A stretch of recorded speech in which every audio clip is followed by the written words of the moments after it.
So saya akan campur-campur lah. Okay, ada nota anda, ada nota saya. Okay, so chapter 13. Chapter 13, we have gas law and also the kinetic theory. Okay, kinetic theory of gases. So basically, you're going to see how a gas works. Okay, how it moves in a container, and then what happens when you change one of the external factor that has a direct relationship with the gas. So first of all, we're going to look at the things called ideal gas equations. We are going to see how to obtain these equations. And of course, before we derive this equation, there are three laws that we need to know, three gas law. First one we call Boyle's law. Boyle's law is talking about what happens at fixed temperature, so constant temperature. So what happens when you change the volume of the gas?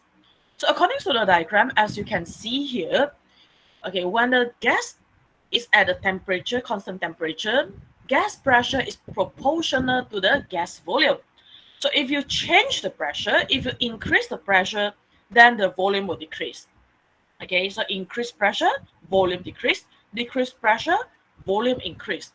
So if you look at the equations, based on the equation, based on the experiment, so they found a relationship P is inversely proportional to V at the temperature constant, at constant temperature, okay, if T is constant. So this relationship, okay, this relationship they found it out from experiment. Okay, so scientists, they conduct a series of experiments, and then they found out this relationship, the relationship between pressure and volume at a constant temperature. So P is inversely proportional to V. If you rearrange the equations, then you obtain PV is equals to constant. Now, if you remember that I told you before, whenever you are given a relationship equation, for example, A is proportional to B, so in order to change it into a mathematical equations, an equation that can be used in our calculation, we add a constant into the relationship. So if you have a relationship, A is inversely proportional to B, by adding in a constant, you have A is equals to constant times 1 over B. All right, so you change it from a relationship into a mathematical equations. Therefore, from here, you will notice that you will see that AB is equals to constant. Right, so that is what happened in Boyle's law. So you have a P is inversely proportional to V.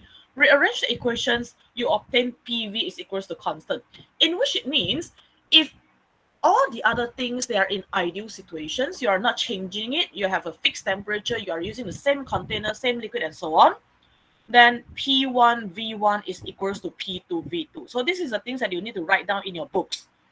Okay, so you need to write it down. In your books, there are a table here, there are a table. So below the graph, you put these equations. Okay, di bawah graph, kamu letak equations ini. Kamu ada jadual dalam textbook Anda. So this is the equations that you should write down. So what does it mean by P1 V1 equals to P2 V2? So if you look at the diagram, this would be a situations 1.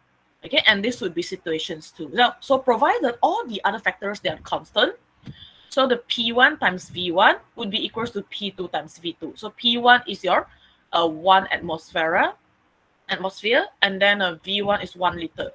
And then P2 would be 2 atmosphere, and V2 would be 0.5 liter. So if you times that, okay, the situations in set 1 would be equals to the value, the PV in set 2.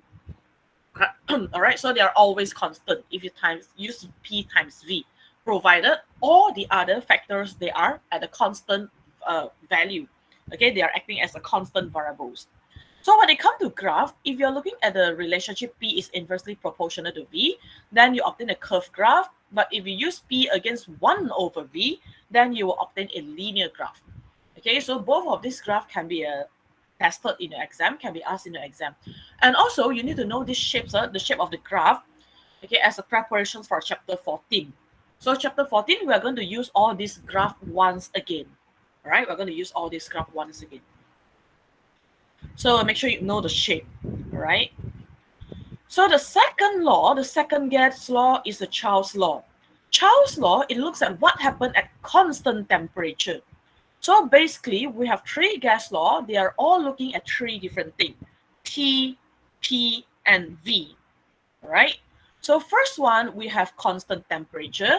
Now, the second gas law, Charles' law, we have constant pressure. So at constant pressure, what is the relationship between volume and temperature then? So you look at the diagram. Initially, you have a 0.5 liter and the temperature is 200 Kelvin. Now you heat it up. So when you heat it up, okay, when you heat up to 400 Kelvin, the volume will increase to 1 liter.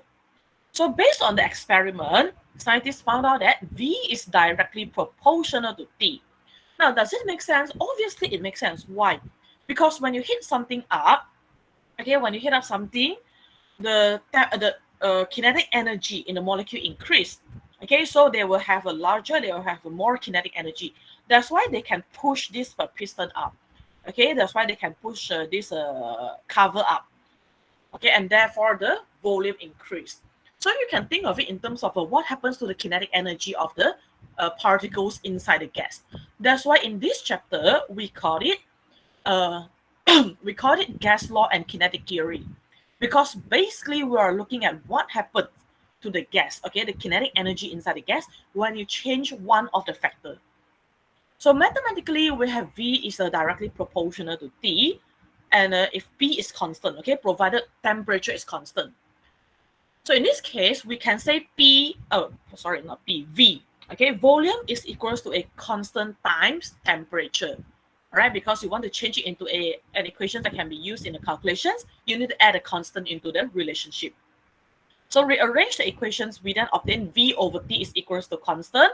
Therefore, we can say V1 over T1 is equals to V2 over T2. And again, this is the equations that you should write in your books, right? V1 over T1 equals to V2 over T2. So this is the relationship. Now, of course, if you keep changing the temperature or the volume, then you can just keep adding up the equations. Okay, you can have a V3 over T3 and that equals to V4 over T4 equals to V5 over T5. So the conclusion is they are always equals to a constant value. They all have the same value. All right. So now let's look at the graph. Okay, this graph you have to be careful. When it comes to a temperature, you will have two different units. One is in terms of degree C and another one is in terms of Kelvin. If you have a graph in terms of degree C, then your graph, the solid line, it should stop at y-axis. Okay, once it touches y-axis and it cut y-axis, it passes through y-axis, then you need to use dotted line. Why? Because we will never have a negative temperature, okay, negative value in the degree C. So all this, okay, this dotted line, because it's just I would say it's a deduction. Okay, you deduce. This is an imaginary line. Okay, you deduce, you sketch this line, you obtain this line based on the deduction. So this won't happen. Okay, yang dotted line ni bermaksud dia actually dia tak akan berlaku. Kita cuma lukis dotted line ni just because we can guess what is going on. Okay, what is happening. So why? Based on the temperature in Kelvin. So Kelvin, we can start from 0, but then when it comes to C, okay, degree C, you have to stop at 0. Okay, so for anything below 0 is a negative value. We use imaginary line. Okay, we use dotted line. So V against T graph, you have to be careful with the unit. If it is against T in terms of degree C, then your graph stop at the y-axis. And then after that, you use dotted line until you obtain a value negative 273.15. Okay, 273.15. Because 1 degree C is equal to 273.15 Kelvin. Right? That's why, you know, when it touches the y-axis, the x-axis, the value is negative 273.15. So for K, it can start from 0. It doesn't matter. All right. So that is our Charles law. So the last one, it has two names. Okay, depends on the books that you are looking at. So the first name is called Gay-Lussac law, or sometimes some books they call it pressure law. Okay, so pressure law, what happens in pressure law? Now we have constant volume. So basically, this three gas law is talking about the relationship between temperature, pressure, and volume. So if you have a constant volume, then pressure is directly proportional to the temperature. Okay, why? Well, it makes sense again, because if you heat up the gas will have a more kinetic energy. So of course, they will collide more often inside the same volume, and therefore pressure increase. So mathematically, we know that P is directly proportional to T when V is constant.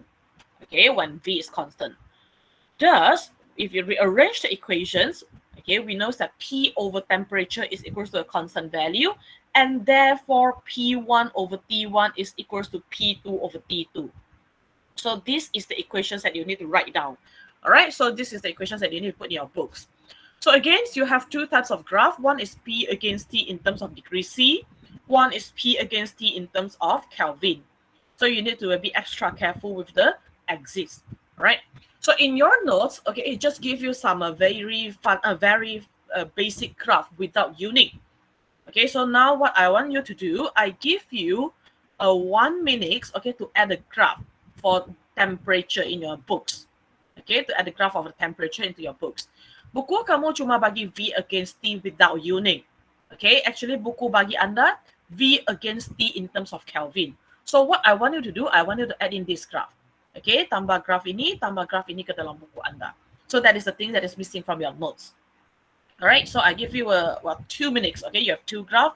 I give you 2 minutes to write it down, and also don't forget about the equations. Okay, so this is the equations that you need to put in the table. All right, the equations that you need to put in the table. So 2 minutes for you to write it down.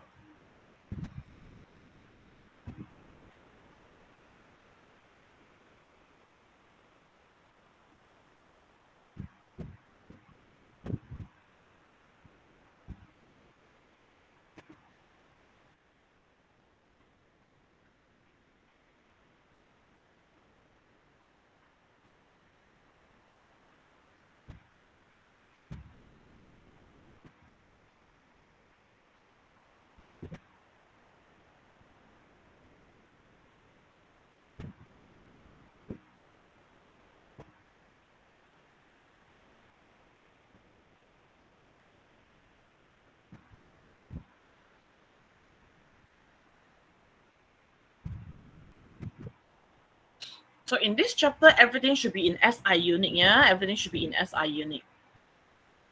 So SI unit means that you are going to use Kelvin. So if you are given degree C, then you need to change everything into Kelvin.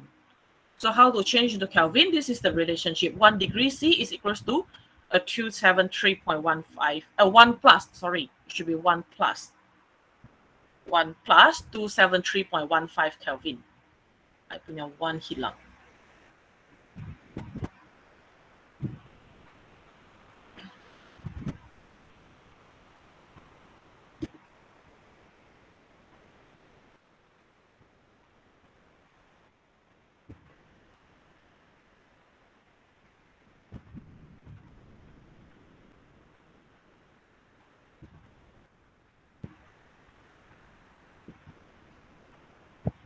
So if you have 2 degrees C, basically it's 2 plus 273.15 Kelvin. 3 degrees C, 3 plus 273.15 Kelvin. So this is how you convert the unit, right?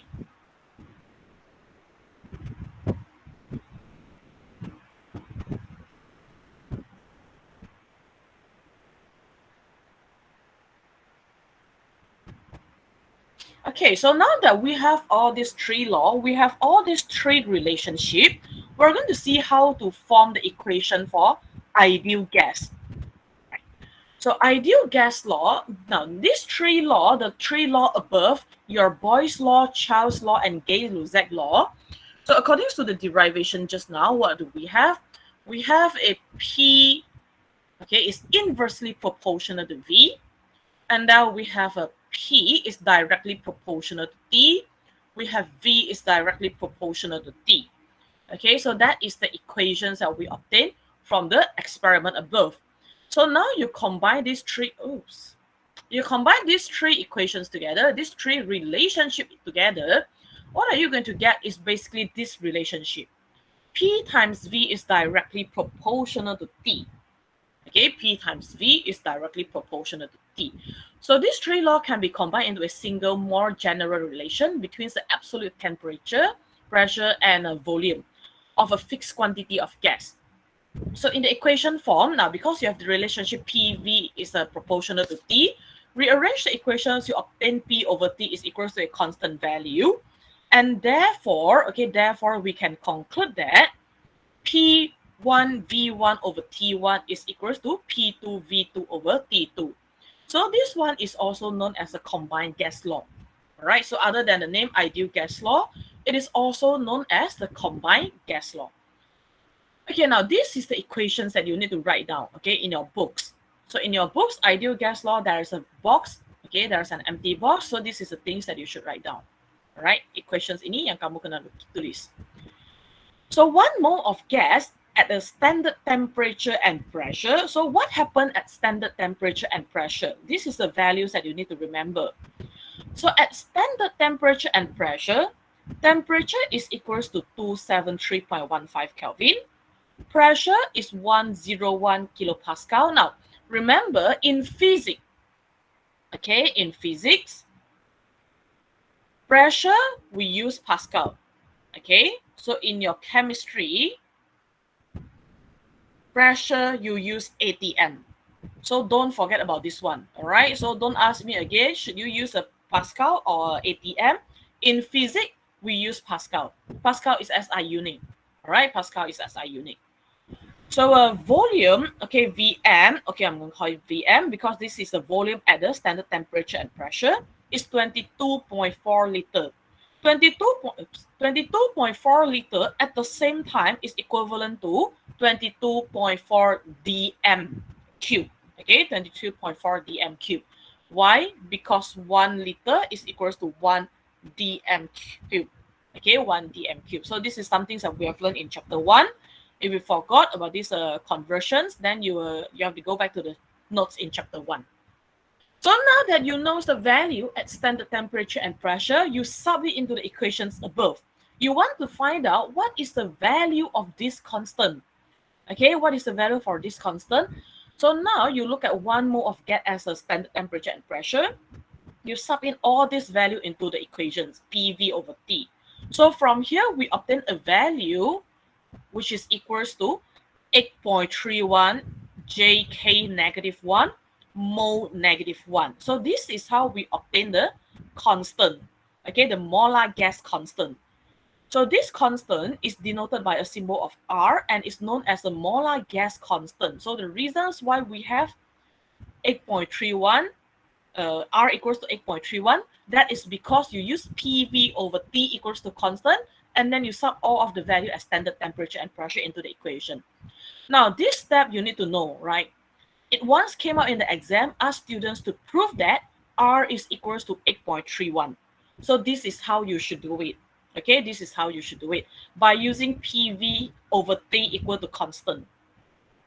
So this constant value, molar gas constant, and value is found experimentally same for all gases. So in general, now this one, PVM over T equals to, this one I can actually rewrite it as PV over T, PVM over T equals to R, right? PVM over T equals to R.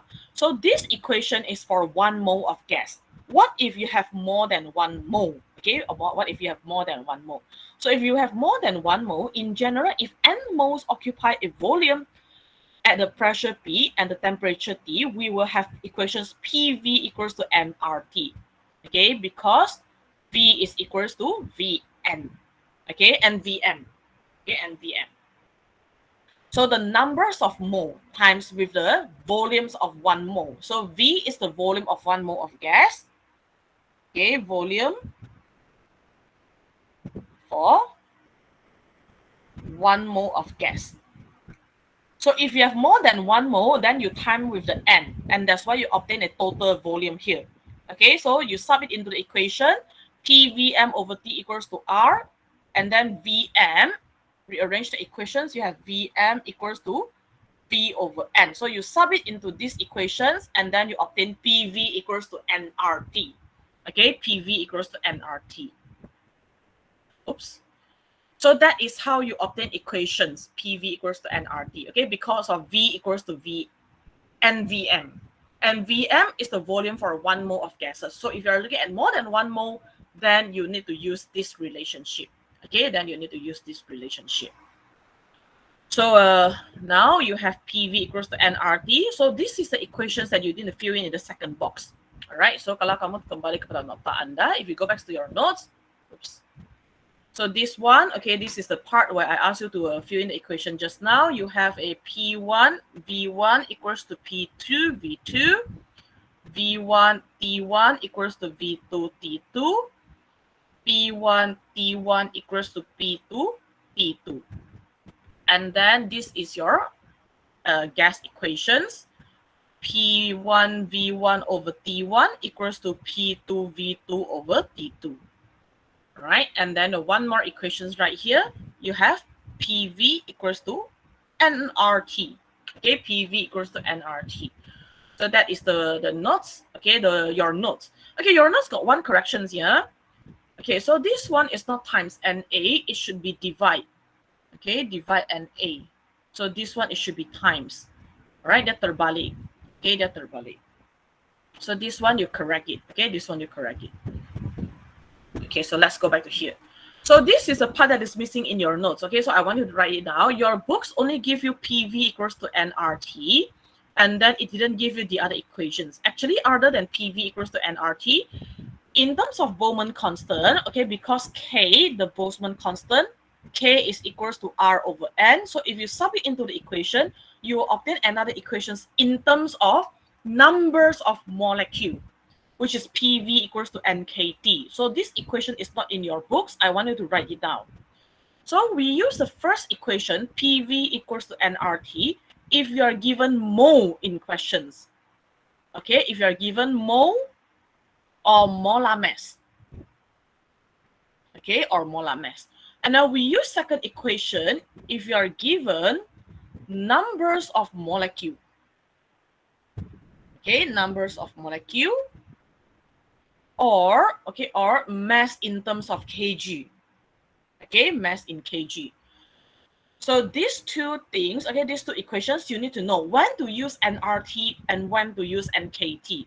And if you look at these two equations, actually you can combine them into one, which is PV equals to nRT, and it is also equals to NKT, which means you can actually use this part in your calculation as well, in your solution as well. So not necessarily must be PV equals to nRT or PV equals to NKT. Okay, you can use nRT equals to NKT as well in your calculation. Nothing wrong. Okay, nothing's wrong. So basically they are one equation. Okay, ini adalah satu equation. Right, so kamu boleh guna dia sebagai dalam bentuk ini juga. Tak ada masalah. Okay, tak ada masalah. So Boltzmann constant is missing in your notes, so you write it down. Okay, you write it down. So kamu buat sikit catatan. So I give you 2 to 3 minutes like this lah. Okay, for you to write down some of the thing that is not in your books. Okay, so nota saya dia memang ada lebih banyak maklumat sikit berbanding dengan nota dalam buku anda. Okay, so bagi anda sikit masa untuk buat catatan. So you may write it down. And for my tutorial, this note actually can be found in your Google Classroom ya. Untuk yang tak pernah explore Google Classroom, semua benda ini saya dah bagi kamu pada minggu pertama sudah. So tutorial saya memang ada nota ini sudah. Okay, just that you have to do a bit of a notes. You have to write out a bit of the notes.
Okay.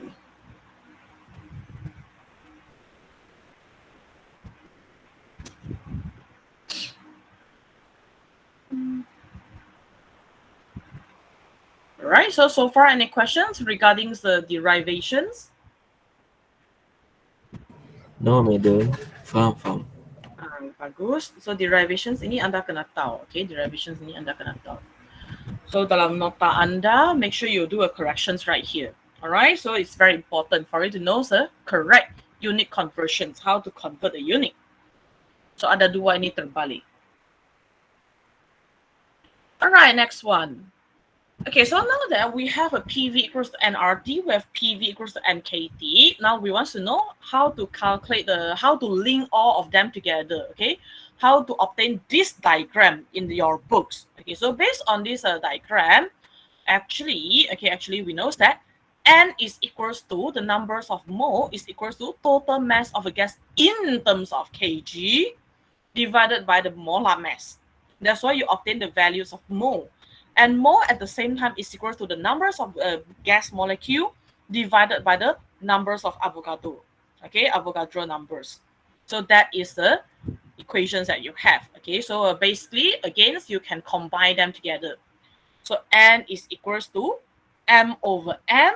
It is also equals to N over NA. All right. And quite often in your exercise, you need to use this relationship to identify the missing information. Sometimes you need mole, sometimes you need the mass in terms of kg and so on. Okay, sometimes you need molar mass. So you need these equations. You need to know this relationship. All right. So the reasons why I put them in the equations form is easier for you to see it.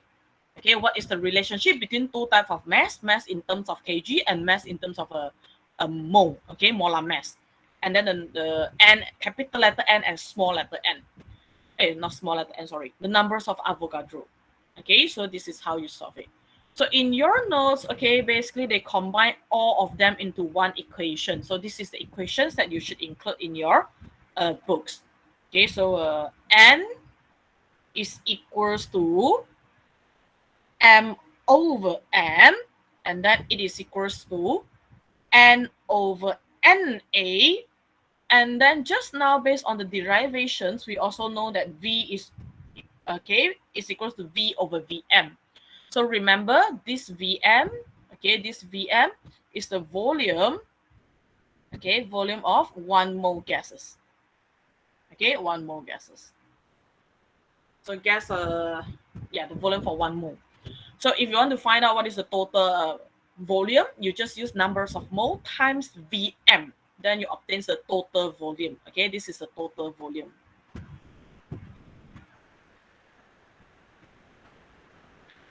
All right, so that's it. Okay, that is the ideal gas law. So ideal gas law, basically we are just doing it until we derive the equations. Okay, until we obtain the equations.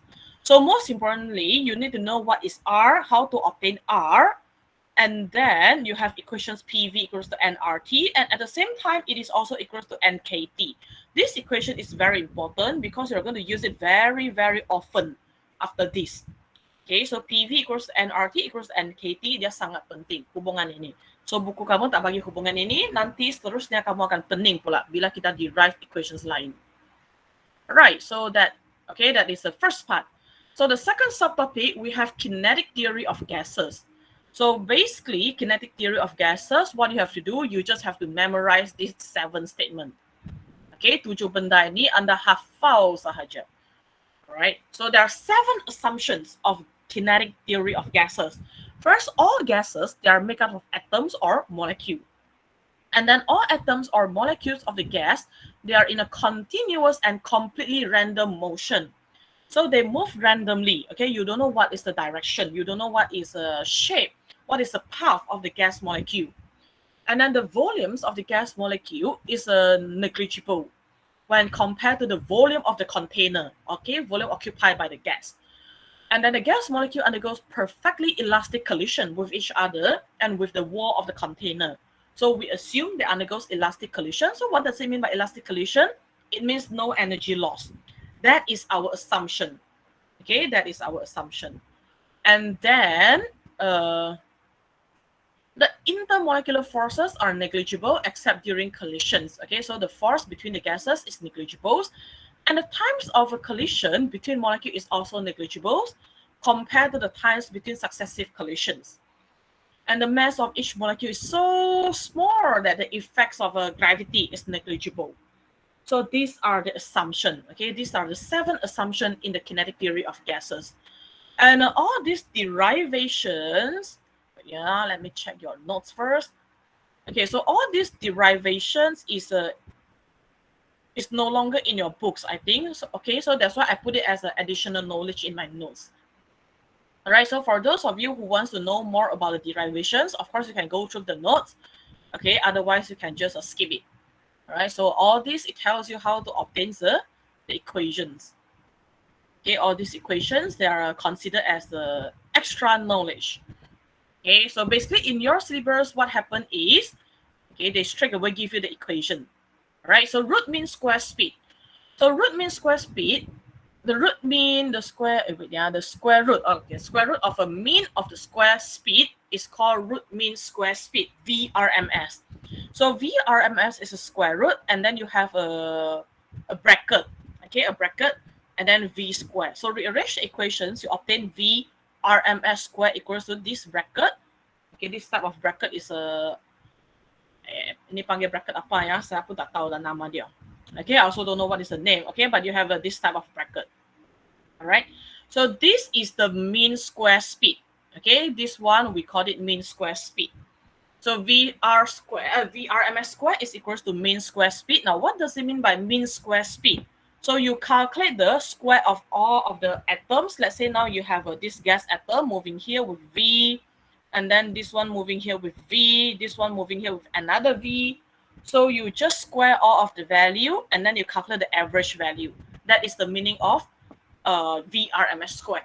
Okay, root means square speed. So VRMS is equals to square root 3 kT over m. If you are given mass of a gas molecule in terms of kg, VRMS equals to square root 3 RT over m.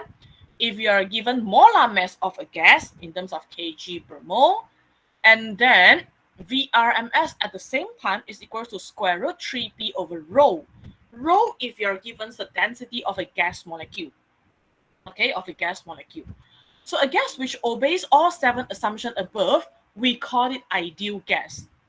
So the ideal gas equation can be written as PV equals to 1 over 3 NMVRMS squared.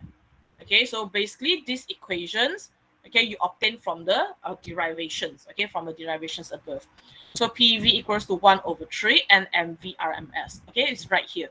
So di sini kamu ada lagi equation. So this tells you how to obtain the equations given above, right? So PV equals to 1 over 3 NMVRMS squared. PV equals to 1 over 3 rho VRMS squared. So this subtopic basically is all about this equation, okay, these few equations, especially in terms of VRMS. All right. All this derivation, they are all considered as additional knowledge already. So if you are interested in the derivation, you may go through it. Otherwise, the main point would be the assumption, the 7 assumption, together with the equations of VRMS. Okay, together with the equations of VRMS. So let's look at your notes. Okay, so 7 assumption, we just went through it. Okay, so your notes, they show you a bit of derivation. So the quantity V square is the mean square speed of all atoms in the gases. It means that we find the square of the speed of each atom and then find the average value of the V square. So like I told you just now, you have a lot of particles, a lot of gas molecule. So they are all moving with a different velocity. So V1, V2, V3. So you square all this value. So V1 square plus V2 square plus V3 square. Then you divide by 3. Then that would be your mean square speed. Okay, that would be your mean square speed. So root mean square value, VRMS, is equals to, okay, is equals to square root V squared. Okay, is equals to square root V squared. So by comparing the ideal gas equation, PV equals to NKT and PV equals to 1 over 3 NMV, Okay, so we obtain nkt equals to 1 over 3 and mv squared. So v squared is equals to 3kt. So you rearrange the equation and eventually you will obtain the equations that I showed you just now, where we have VRMS equals to square root 3kt over m, or VRMS equals to square root 3RT over m. Okay, over m. Right? So if you sub it again, P, since P is equals to 1 over 3 rho V squared, okay, so the other VRMS is then equals to square root 3P over rho. Okay, so all this actually you have to go through the derivations in order to know how to obtain the equations. Right, in order to know how to obtain the equations. But since it's no longer in your syllabus, so what your books, what your notes is doing, they straight away give you this equation, PV equals to 1 over 3 and MV squared. Actually, this equation is coming from the derivations. Okay, it's coming from the, wait, yeah, I switch back. It's coming from here. So it has 2 pages of derivation. Kalau kamu nak tahu macam mana dapat 1 over 3 and MV square over D, dia ada 2 muka surat punya derivation. I will give you the notes in the group later on. Okay, don't worry. So if you're interested in the derivation, then you may go through it. Otherwise, what you have to do, you just have to memorize the equations right here. Right? So you have 5 equations just in this subtopic, you see. So that's why I told you this chapter actually is not very hard. Okay, all you have to know is how to select the right equations. When to use the equations with a small letter m, when to use the equations with capital letter M, okay, and when to use the equations with the rho. So you have 3 equations for VRMS, okay, and they are all interchangeables. And then you have PV equals to 1 over 3 and MVRMS squared. And at the same time, P is equals to 1 over 3 rho VRMS squared. So now if you look at this equation, okay, if you look at this equation, okay, kalau kamu tengok equations ini, this one, actually, you can combine it to the equation from ideal gas law just now. Just now, we have PV equals to nRT. And it is also equals to nKT.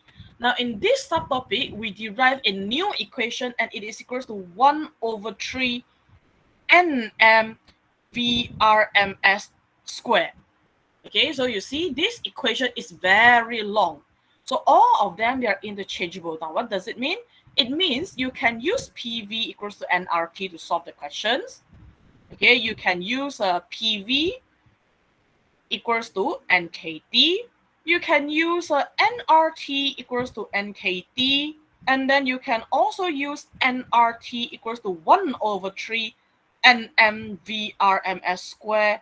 You can also use nKT equals to 1 over 3 nmVRMS squared. Okay, so it depends on how you pair it. Okay, dia terpulang pada macam mana kamu nak pair equations ini. Sometimes, okay, sometimes you cannot simply use PV equals to nRT. Okay, sometimes you have to use nKT equals to 1 over 3 nmVRMS squared. All right, so instead of writing them as the short equations as shown in your books, okay, I will recommend, okay, I always recommend my students to write this equation. Write it down before you start the exam, okay, before you solve the questions, before you do chapter 14 questions. Always write down this relationship first, okay, because it helps a lot.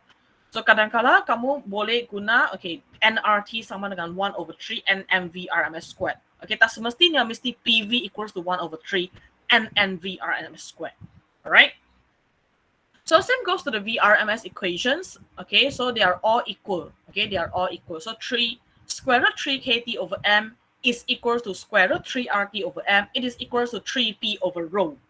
Okay, it is equal to 3p over rho. So it depends on how you use the equations, right? So that is a second subtopic. So second subtopic mainly is about memorizing all these equations, and then memorize that 7 kinetic theory. Okay, 7 theory. Okay, so the last part. So last part, we're going to see now what happened in a gas right now. Okay, what happens in a gas right now. So the first things that we have is the translational kinetic energy of gases. So if you look at the equations that we derived in the previous subtopic, we have PV equals to 1 over 3 Nm VRMS squared. So what am I going to do right now? I extract the 1 over 2 VRMS squared out from this equation. Okay, I take these equations out. So how can I do it? Now, so I simply times 1. So PV equals to 1 over 3 Nm VRMS squared times 2 over 2. Okay, times 2 over 2. So therefore, I can then split into two parts. It becomes 2 over 3 N times 1 over 2 MVRMS squared. Okay, 1 over 2 VRMS squared. So basically, I give this 2 to this 3 and M, and then I give this the 2 here, the half here to MV squared. Okay, to MV squared. So therefore, I obtain this one and this one, 2 over 3N. All right. So I extract the half mv squared out from the equations. PV equals to 1 over 3 N mv RMS squared. And then I replace half mv squared with KTR. And this is what I call translational kinetic energy. Okay, this is what I call translational kinetic energy. So since PV equals to NKT, average translational kinetic energy for a molecule can also be written as 2 over 3 KT equals to KT because of PV. Okay, PV equals to NKT. Now you are looking at what happens for a molecule, one molecule. Okay, one molecule. So one molecule, it means your N is equals to 1. So N is equals to 1. We have 3 over 2 KT, which is equals to KTR, which is equals to KT, because PV equals to NKT. Okay, so 2 over 3 translational kinetic energy is also equals to KT. Rearrange the equation. We have translational kinetic energy equals to 2 over 3 KT. Okay, 3 over 2 KT. So this is the average translational kinetic energy for one molecule. Okay, average translational kinetic energy for one molecule. So since K is equals to R over NA, average translational kinetic energy can also be written as 3 over 2 RNAT, okay, by using Boltzmann constant. So Boltzmann constant equals to R over NA, so it can be written as 3 over 2 RNAT. So the equations indicates that the Kelvin temperature is directly proportional to the kinetic energy per molecule in an ideal gas. So no matter what the pressure and the volumes are, okay, if you change the temperature, then the kinetic energy will change. On the average, the molecule have greater kinetic energy when the gas is hotter than when it is cooler. So based on this equation, it tells us kinetic energy is directly proportional to temperature. Okay, it is directly proportional to temperature. So that is the meanings of average translational kinetic energy for one molecule. So for more than one molecule, okay, for n molecule of an ideal gas in a container, the total, okay, or we call mean translational kinetic energy, okay, total average or total mean translational kinetic energy is K equals to NKTR. So we use K without TR right now because we are looking at total K. Okay, we are looking at total K. So K is equals to 3 over 2 NKT. If you have more than one molecule, okay, you have N molecule, or 3 over 2 NR over NAT. And since N is equals to N over NA, so it can be written as NRT as well. So K is equals to 3 over 2 NRT. So they are all about the equation. How you play with the equation. So chapter ini dia tak susah. Dia susah dekat mana? Dia susah dengan macam mana kamu nak main dengan equations. So same things for the kinetic energy for a molecule. Now you see you have how many equations? You have 3 equations at least. Okay, at least 3 equations, which is NKT, NR over NAT, and then NRT. Right? Satu benda ada 3 equation sudah untuk dikira. So they are all for total translational, okay, translational kinetic energy. All right. So degree of freedom. Just now we look at the translational energy for atoms, for a molecule. So now what does it mean by the degree of freedoms? So the degree of freedoms of a molecule are the numbers of independent ways in which an atom or a molecule can absorb or release or store energy. So basically you look at how it moves. Okay, because of the motion, it has energy. So you look at how a particles, how the molecules can move in a gas. So there are three orientation modes in a molecule. First one is what we call translational. Now, what does it mean by translational? So translational, now you have a molecule. Okay, so they have a joint bond. So this bond, okay, we assume it's not moving it's not vibrating, nothing. So it can move towards three directions. So if you look at it as one whole object, it can move along Z direction, the whole thing. The whole thing can move along Y direction, okay, going up and down, going left or right, and the whole thing can move in a Z direction, going into the page or out of the page. So that is the meanings of translational motion. Okay, you just imagine this is a dumbbell. Okay, a dumbbell that won't move. Okay, won't vibrate, won't stretch or compress. So what happened? It just move up, down, left, right, in, out. Okay, so that is what we call translational motion in a linear motion. The second one is a rotational motion. Okay, it can rotate along the y-axis. Okay, again, imagine this is a dumbbell. Now you rotate the dumbbell along a y-axis. You take y-axis as the axis of rotation, and then rotate around the x-axis and rotate around the z-axis. All right. And then the vibrations, okay, vibrations, it just happens at a very high temperature. So it's not in our syllabus. Our syllabus, we're just going to focus on translational motions and rotational motion. But of course, in a university, you have to take into consideration the vibrational motion as well, because these particles, they can vibrate. Okay, when you heat it up, they can expand. When you cool it down, okay, they can compress. Okay, so the numbers of degree of freedom of a molecules depends on whether the molecule is monoatomic, diatomic, or polyatomic.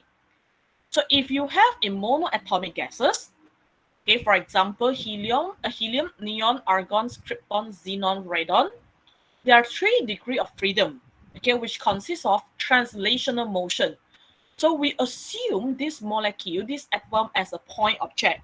Okay, so it can move along y-axis. You can see it moving. You can see it moving along x-axis. You can see it moving along z-axis.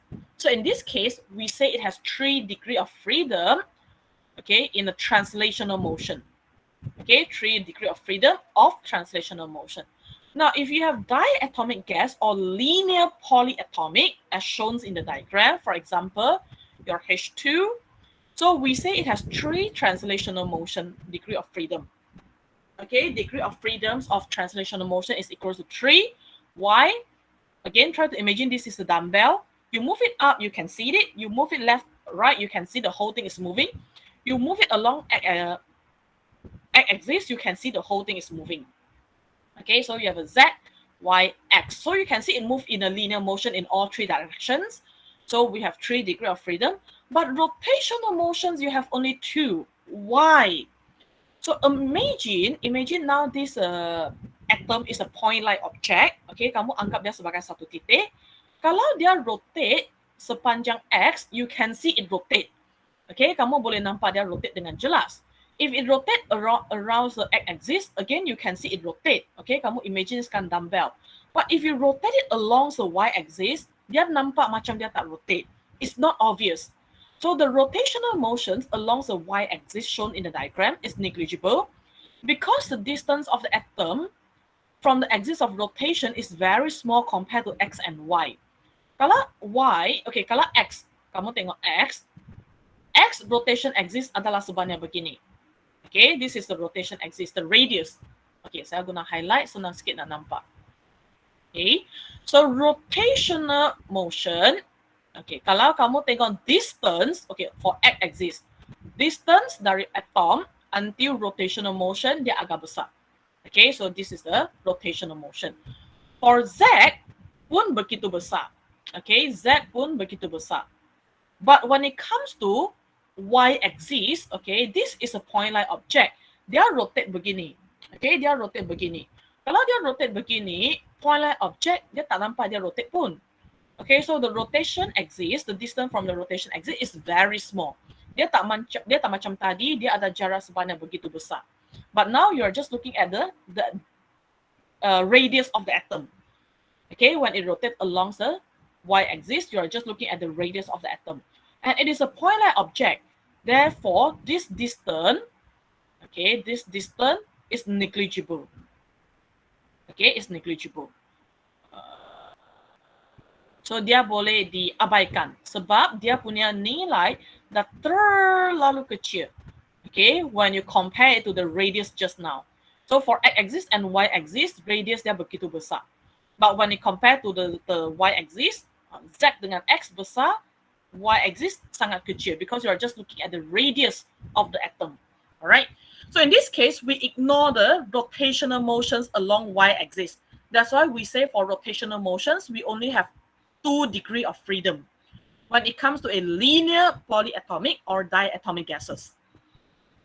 But when it comes to non-linear polyatomic, okay, non-linear polyatomic, then we have 3 degrees of freedom for rotational motion because now you can see it rotate around 3 axes. Okay, kamu boleh nampak dia rotate dengan jelas mengelilingi 3 axis berlainan.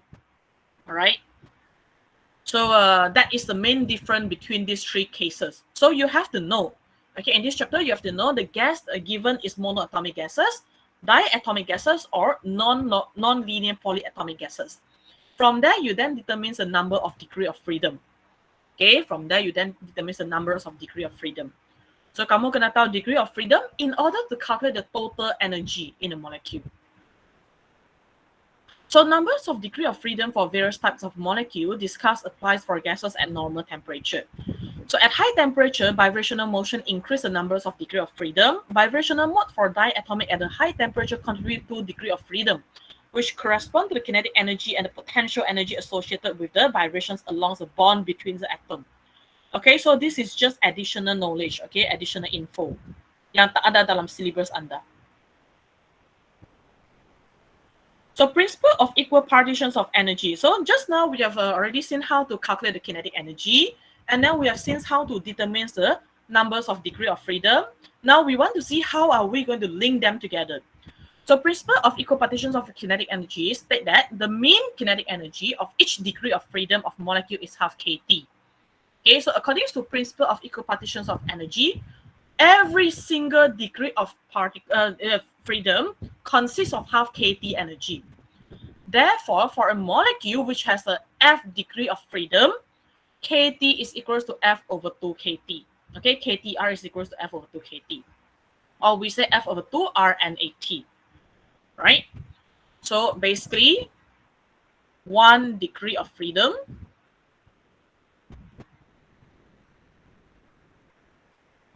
ada energy sebanyak half kT. Okay, so this is a DOF kita kata. So if you have more than 1 DOF, if you have F degree of freedom, then it is equals to F over 2 kT. And this is the information for 1 molecule. Okay, for 1 molecule.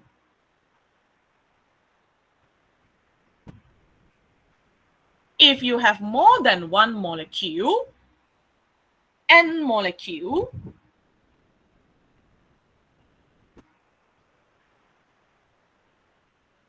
then the numbers of degree of freedom, okay, if you have an N molecule with F degree of freedom, then the total energy would be F over 2 kT times N.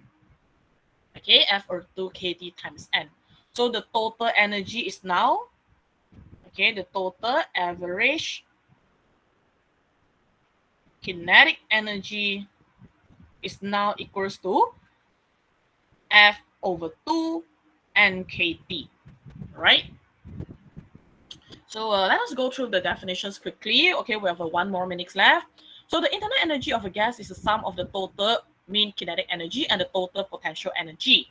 For an ideal gas, since we assume the intermolecular force are negligible, so we assume potential energy can be neglected. Therefore, we say internal energy of a gas is equal to the total average kinetic energy. Okay? Sebab kita anggap tak ada intermolecular force, so potential energy can be neglected. So for an ideal gas with a total of a F degree of freedom, the total internal energy is F over 2 nKT, or we say F over 2 nRT. Okay, dia sama dengan K. So U is actually equals to K, and K is equals to F over 2 nKT like I showed you on the right hand side. Okay, saya akan bagi kamu keluar 1 minit lewat sikit ya, sebab kita nak go through table ini. If you can understand, then that is alright. So 1 degree of freedom consists of energy equals to half kT. Okay. So for every single degree of freedom is 1 over 2 kT. If you look at monoatomic, it has a 3 degree of freedom, diatomic 5, polyatomic 6. Average translational kinetic energy for 1 molecule, average, if you are looking at average, means you are looking at what happens in a 1 molecule. Okay, for 1 molecule is 3 over 2 kT, 3 over 2 kT, 3 over 2 kT. Because this one, you are just looking at kinetic energy, translational kinetic energy. If you're looking at rotational kinetic energy, for monoatomic is 0, for diatomic is 2, for polyatomic is 3, because it has 3 degree of freedom of a rotational motion. All right. If you're looking at the total kinetic energy, the average kinetic energy for 1 molecule, so it's 3 over 2 kT, 5 over 2 kT, 6 over 2 kT. So basically K is equal to F over 2. Okay, F over 2. So this is the keyword is 1 molecule. So if you have total average kinetic energy, total for N molecule, okay, this is for N molecule. So for N molecule, you have 3 over 2 nKT, 5 over 2 nKT, 6 over 2 nKT. And since K is equals to U, therefore they have same equation. So total internal energy is equal to the total average kinetic energy. All right. So this table is sum up everything in 13.3. So I think that's all for today. You should move on to the next class. I will repeat this as table again next week. Okay, I will repeat it again next week. So don't worry about that if you are still blurred. So we'll go through the 13.3 again next week quickly, okay, to see what is the relationship between degree of freedoms, numbers of molecule, and also the energy. So that's all for today. You may leave the class now. Thank you, madam. Thank you, madam. Thank you, madam.